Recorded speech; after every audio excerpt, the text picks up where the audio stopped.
Hello guys, welcome to my channel possible education hub. अगर आप लोगों ने इस चैनल को सब्सक्राइब नहीं किया है तो सबसे पहले इस चैनल को सब्सक्राइब कर लीजिए, साथ में बेल आइकन को प्रेस कर दीजिए ताकि आपको लेटेस्ट वीडियो का नोटिफिकेशन जल्द से जल्द मिल जाए। चलिए शुरू करते हैं हमारी आज की वीडियो, जिसका टॉपिक है principle of transfer of learning, जिसको हिंदी में कहते हैं हम लोग अधिगम स्थानांतरण के सिद्धांत। तो चलिए बनाते हैं इस चीज को आपके लिए possible. So let's make it possible for you, और बनाते हैं इस चीज को आपके लिए पॉसिबल।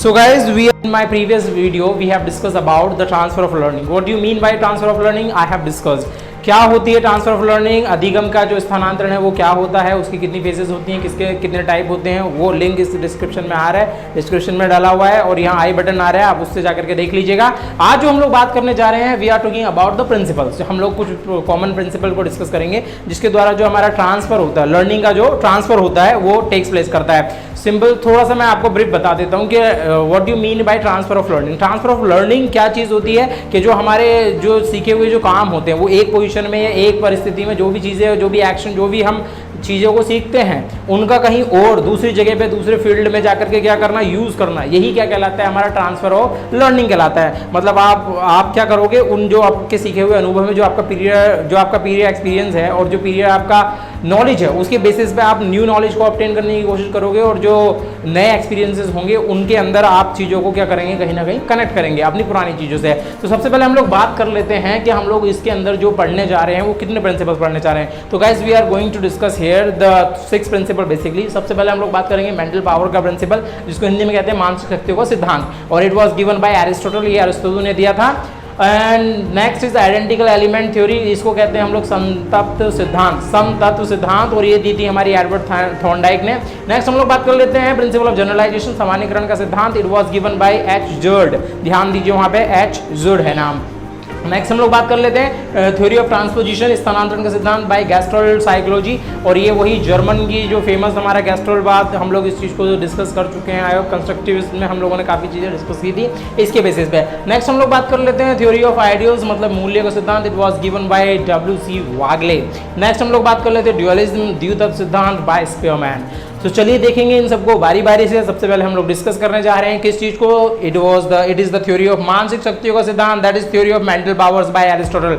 ये क्या कहता है, सबसे पहले देख लेते हैं। According to this theory I can explain first but I would like to read first. पहले मैं इस चीज को पढ़ना चाहता हूं ताकि आप लोगों को ये जो लिखा है वो 100 अक्षर समझ में आ जाए।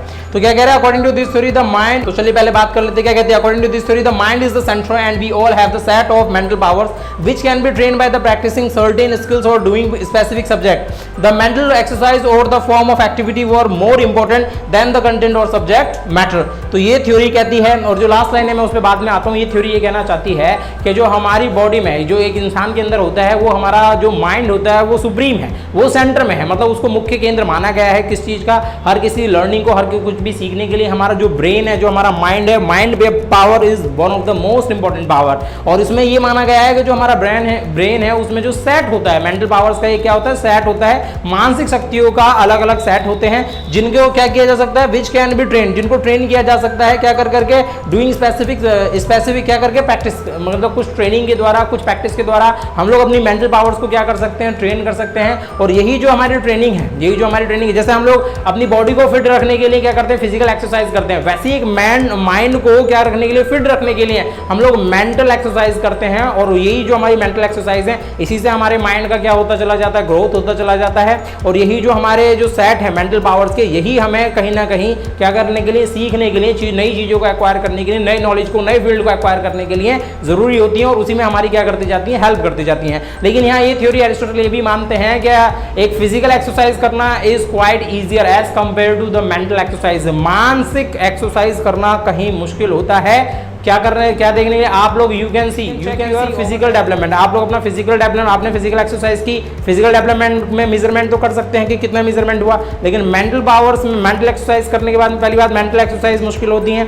दूसरा, इस थ्योरी के हिसाब से, अभी मैं इनके एरिस्टोटल के शब्दों में कह रहा हूँ सारी चीजें, मेंटल पावर, जो मेंटल एक्सरसाइज है वो टफ होती हैं, और मेंटल एक्सरसाइज का कितना इंपैक्ट पड़ रहा है हमारे माइंड पर, ये मेजर करना मुश्किल था। किस थ्योरी में, इस थ्योरी में, थ्योरी ऑफ मेंटल पावर्स में। ये यही कहते हैं कि आप मेंटल पावर्स में कुछ प्रैक्टिस के द्वारा, कुछ ट्रेनिंग के द्वारा अपनी मेंटल पावर्स को बढ़ाते रहिए, और वही दूसरे फेजेस में आप लोगों को लर्निंग के लिए क्या करेगी, हेल्प करेगी।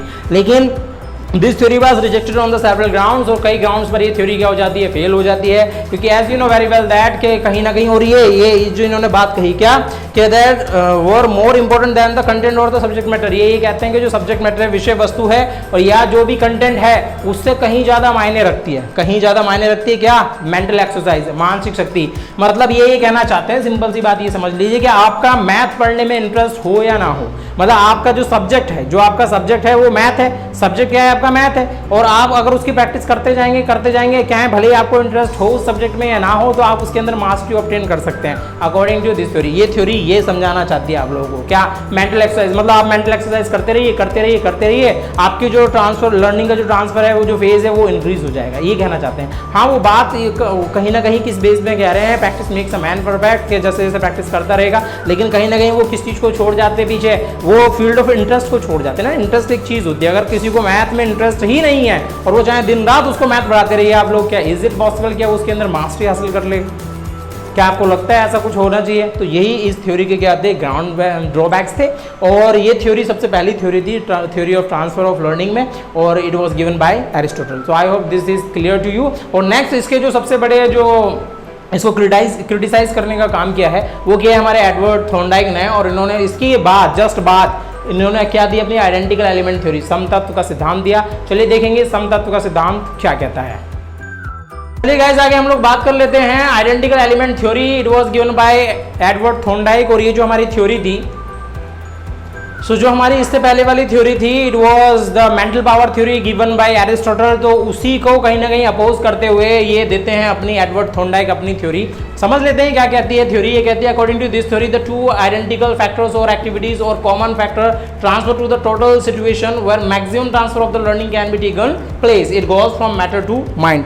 कहने का मतलब यहाँ ये है, ये थ्योरी ये समझाना चाहती है आप लोगों को कि अगर आपकी दो सिचुएशन या दो एक्टिविटीज या दो काम आपके क्या होते हैं, आइडेंटिकल होते हैं, आइडेंटिकल मतलब एक जैसे होते हैं, और उन दोनों में या एक जैसे बिल्कुल हूबहू एक जैसे ना हो, या उनमें कुछ ना कुछ क्या हो, कॉमन फैक्टर्स हो, कुछ चीजें ऐसी हो जो दोनों एक्टिविटीज में क्या हो, एक जैसी हो, तो इस कंडीशन में जो हमारा ट्रांसफर होता है लर्निंग का वो मैक्सिमाइज हो जाता है। मतलब वो एक सिचुएशन से निकल के जब हम दूसरी सिचुएशन में जा रहे हैं और उसमें भी सिमिलर चीजें आपको दिखाई दे रही हैं, तो उस कंडीशन में जो आपकी जो ट्रांसफर है लर्निंग का वो मैक्सिमाइज हो जाता है। सो आई होप इस चीज़ को अब हम लोग देख लेते हैं एग्जाम्पल के थ्रू। ले लेते हैं हम लोग किस चीज़ का, सपोज दैट कि आपका अपना बोर्ड का एग्जाम करने जा रहे हैं, आप बोर्ड के स्टूडेंट हैं और आप बोर्ड का एग्जाम देने के लिए जा रहे हैं, तो उस कंडीशन में आप लोग ऐसे लगाइए कि जो आपका स्कूल है, जो आपके घर वाले हैं या जो आपके टीचर्स हैं, वो लोग क्या करेंगे, आपको वहाँ बोर्ड का एग्जाम देने से पहले आप क्या करते हो, आप लोग आपके स्कूल में कितने टर्म होते हैं, टर्म फर्स्ट, टर्म सेकेंड, और उसके बाद में आप लोग क्या देते हैं, प्री बोर्ड देते हैं, pre board first, pre board second, pre board third, कितने ना जाने आप लोग कितने प्री बोर्ड देकर के आए हुए होते हैं। कहने का मतलब आप समझ वो चीजें क्या हो रही हैं, वो चीजें ये हो रही हैं कि गाइस आप जब एक्चुअल बोर्ड के एग्जाम फेस करने जाएंगे उससे पहले जो आपके प्री बोर्ड हो रहे हैं वो आपको क्या कराया जा रहा है, रियल टाइम सिचुएशन से पहले आपको वहां जाने से पहले आपकी क्या करवाई जा रही है, प्रिपरेशन कराई चली जा रही है। और किस लिए कराई जा रही है, ताकि आप लोग जैसे ही उस चीज को सामना करेंगे, जैसे आप लोग बोर्ड के एग्जाम को, बोर्ड के पैटर्न को फेस करेंगे, बोर्ड का पेपर आपके हाथ में होगा, उसी तरीके की सिचुएशन आपके स्कूल में पहले ही ऑलरेडी क्रिएट की जा चुकी है, और उस कंडीशन में आप लोग कितना टेंशन, कितना स्ट्रेस है आपका टाइम मैनेजमेंट कितना है, आप किस तरीके से क्या क्या गलती कर रहे हैं, आपका इवोल्यूशन हो चुका है और आप अपनी गलतियों को सुधार चुके हो। आपको पता चल चुका है कि मेरे मैथ के एग्जाम में मैंने पिछले सेक्शन से लास्ट सेक्शन से शुरू नहीं किया था, तो मेरा मैथ का कितना पोर्शन छूट गया था, कौन सा पोर्शन मेरा गलत हुआ था, ये सारी की सारी चीजें आप अपनी सारी की सारी जो मिस्टेक्स हैं उस सबको इंप्रूव कर चुके हो। अब जब फाइनली आप बोर्ड के एग्जाम को फेस करते हैं तो इस कंडीशन में आप लोगों ने क्या कर लिया, दोनों चीजों में आइडेंटिकल होती हैं दोनों सिचुएशंस, और उसमें कुछ ना कुछ कॉमन फैक्टर्स होते हैं। आपने जितने प्रैक्टिस सेट्स की आप लोगों ने सॉल्व कर रखे हैं, जितने आप लोगों ने पेपर को सॉल्व कर रखा है, जितने आपके प्रीवियस ईयर्स पेपर सॉल्व कर रखे हैं, जितने आप लोगों ने क्वेश्चन बैंक्स लगा रखी हैं, जितने आप लोगों ने practice paper, sample paper solve किए हैं, उसमें से कहीं ना कहीं सारी की सारी चीजें अब जब आप बोर्ड के पेपर सामने, कुछ ना कुछ उसमें क्या आ जाता है, कॉमन आ जाता है। आपको अगर लग गया कि आपका कोई ना कोई एग्जाम, कोई ना कोई क्वेश्चन बिल्कुल एज इट आ गया, तो वहां पे चीजें क्या हो गई, कॉमन हो गई हैं, आइडेंटिकल हो गई हैं। इस कंडीशन में जो आपका जो ट्रांसफर है लर्निंग का वो मैक्सिमाइज कर जाएगा, मैक्सिमम हो जाएगा, और इस कंडीशन में आप बोर्ड के पेपर को बड़ी आसानी से कर लेते हैं। टाइम मैनेजमेंट आप लोगों का सही हो जाता है, आप बिल्कुल कैसे क्वेश्चन का आंसर लिखना है, क्योंकि आप लोग उस चीज को कहीं ना कहीं पहले से फेस करके आ चुके हो, इसलिए आपका जो ट्रांसफर है जो इस कंडीशन में, इस एक्टिविटी में जो आपका जो ट्रांसफर हो रहा है लर्निंग का, वो मैक्सिमम है। और कुछ लोग ऐसे होते हैं जो बिल्कुल खोए रहते हैं, सोए रहते हैं, जिनको पता ही नहीं है कि बोर्ड का एग्जाम कब होना है, और वो लोग स्कूल के प्री बोर्ड्स में भी दिखाई नहीं देते हैं, एग्जाम टाइम पे छुट्टी मार लेते हैं, मेडिकल लगा करके घर बैठ जाते हैं। तो उनके साथ क्या होती है चीजें, जब वो पहली बार किसी चीज को फेस करते हैं तो उस टाइम पे उनका जो ट्रांसफर है लर्निंग का वो मैक्सिमाइज नहीं हो पाता है। और कितने लोगों को आप लोगों ने देखा होगा नर्वस हो जाते हैं बोर्ड के पेपर में, और फिर आप लोगों को पता ही है क्या होती हैं आगे की चीज़ें।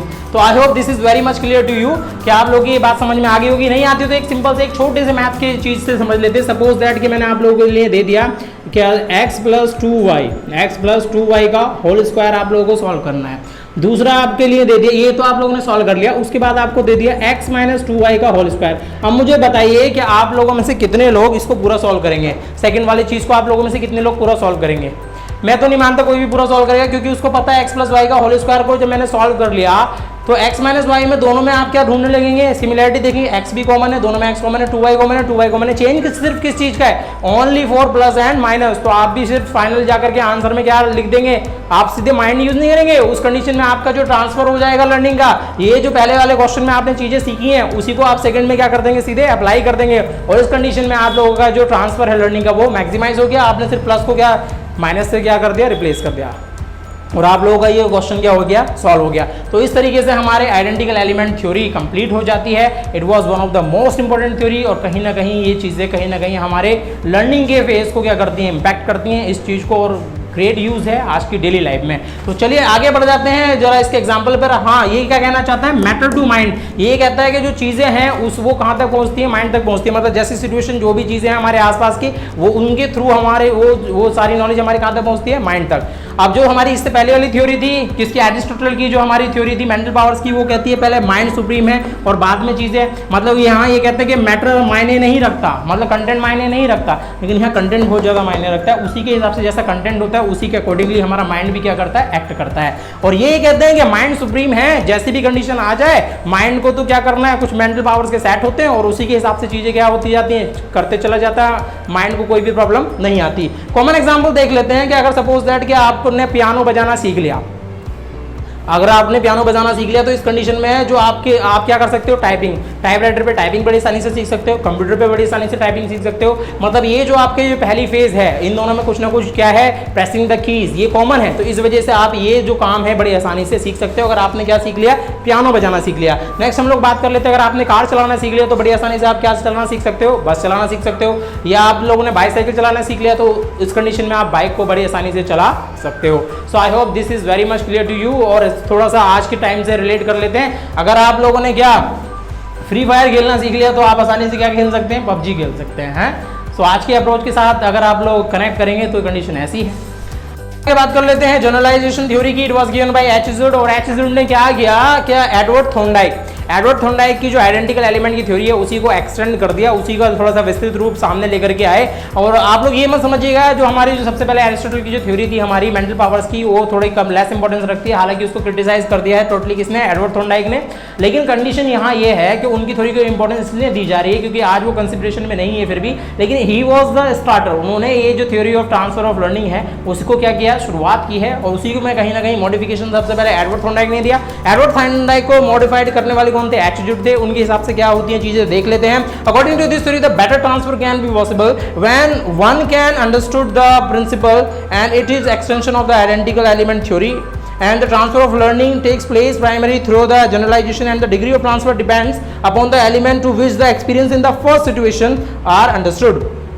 नेक्स्ट हम लोग बात कर लेते हैं, ये लास्ट में मैं आऊंगा इस चीज पे। ये कहना चाहता है कि गाइस कि अगर आप ये चाहते हो कि मैक्सिमम ट्रांसफर हो, एक सिचुएशन से दूसरी सिचुएशन में जाने में मैक्सिमम ट्रांसफर हो, तो उसके लिए जरूरी ये है कि जो आपकी पहली वाली सिचुएशन थी उसके अंदर जितने भी लॉज और प्रिंसिपल्स हैं, या जितनी भी उसकी पहले फ्रेम की जितनी भी चीजें हैं, पहली एक्टिविटी की जितनी भी चीजें हैं, वो आपको बड़े अच्छे से समझ में आनी चाहिए। तभी जब आप सेकंड फ्रेम में जाते हैं तब आप उन चीजों को तभी क्या कर सकते हैं, अच्छे से समझ सकते हैं। आपका जो ट्रांसफर ऑफ लर्निंग है तभी मैक्सिमाइज हो सकता है जब आपने पहली वाली चीजों को बहुत अच्छे से किया होगा। कहने का मतलब यहाँ ये है, इस चीज को ऐसे रिलेट कर लेते हैं। अगर आप लोग 12th में एक अच्छा स्कोर करना चाहते हैं, एक अच्छे मार्क्स लेकर के आना चाहते हैं, तब आपको क्या करना पड़ेगा, 11th क्लास को बहुत अच्छे से करना पड़ेगा। आपको अपनी कंसेप्ट बिल्कुल साउंड वे में क्लियर करने पड़ेंगे। अगर आपके 11th में बेसिस, अगर आपका बेस कमजोर हो गया तो 12th में जाकर के आप लोगों को प्रॉब्लम्स आएंगी, और उन्हीं प्रॉब्लम्स की वजह से जब तक आपका बेस क्लियर नहीं होगा तब तक आप क्या करते रहेंगे, आप अच्छा स्कोर नहीं कर सकते। कहने का मतलब इस चीज को छोटे से एग्जांपल से समझ लेते हैं। अगर आप लोगों को a प्लस बी का होल स्क्वायर नहीं पता है, that is a square plus B square plus 2ab,